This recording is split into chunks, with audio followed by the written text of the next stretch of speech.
All right, everyone. You remember Nick Sandmann, the kid that got antagonized and managed not to flip out at the time during the Covington kids thing there? Well, he and his legal team, I guess acting on behalf of all the Covington kids, I guess they're suing NBC for $275 million. Now, I'm not sure what that would come out to per Covington kid, but I'm sure it'd be a lot. Now, will they get that? No. There's going to be probably a settlement involved. There was a fairly clear-cut case of defamation against the Covington kids by many different media orders. They've got like 5 different separate lawsuits going on, I think, right now.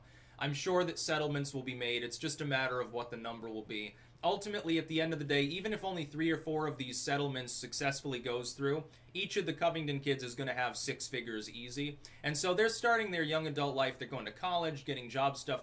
Number one, because they were defamed by the whole legacy media pretty much, they're significantly aggrieved, and I think like businesses and stuff I think will be reluctant not to hire them for anything they're qualified for. Like they won't face likely discrimination in the future because what will happen is people will be afraid of getting sued for defamation. So it's sort of like they get the last laugh. Number two, they never have to worry about college debt or anything. Yeah, I went to Harvard here, and yeah, I just paid out of pocket because I was lied about by NBC and shit. They're not going to get 275 million. It'll be a fraction of that. They'll be lucky to get like 10 million. But that's still a hell of a lot of money. Even after the taxes and the lawyers' fees and court costs and everything, they'll still make out like bandits. And they should.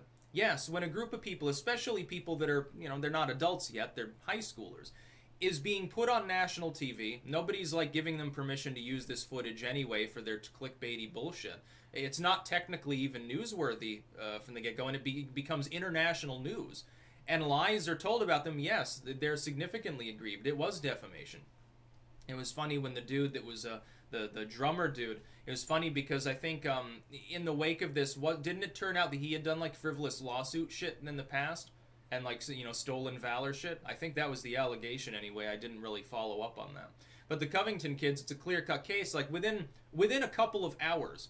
At first, I didn't want to talk about it. I was like, well, I'll wait a little bit because I'm not exactly sure what's happening. Within a couple of hours, there were multiple camera angles showing that what the media had begun to report was totally wrong.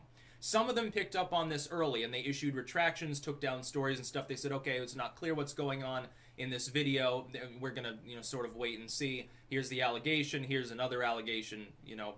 We'll keep you updated. Some of them did that, which is responsible journalism. I would have said, though, it would have been more responsible for them not to rush their stories out for clickbait purposes and make sure to look at all the camera angles to see whether what they were saying was true in the get-go.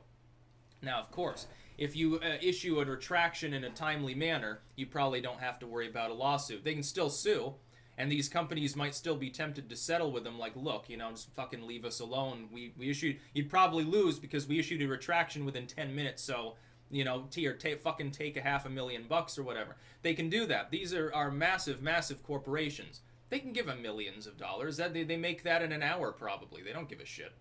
So NBC Universal, how much is the parent company worth? How many billions of dollars in assets do you think they have? You think they could probably make the full payment if they had to, but they're not going to. It's going to be settled. And it should be settled. It makes it easier, quicker. Our justice system shouldn't be, continuously eating up all of its time and manpower for frivolous stuff. But this isn't really frivolous. They were lied about. A group of kids was put on a national stage and made into martyrs, effectively now.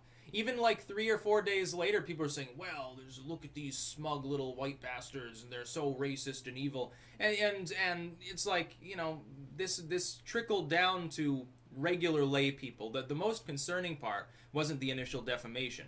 It was that even when confronted with proof that the initial story was false, even when confronted with objective evidence that that initial claim was wrong, some of these people, cognitive dissonance kicks in, and they just say, well, I still think that they're bigots or something. Well, it doesn't. Okay, the story might have been wrong, but look at them. They're just smiling the wrong way and shit. They look racist.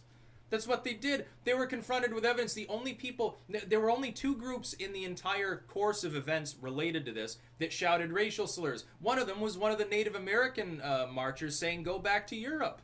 None of them were Covington kids. There were a group of them in an unrelated incident earlier that had said, like, build the wall and shit. That's not a racial statement.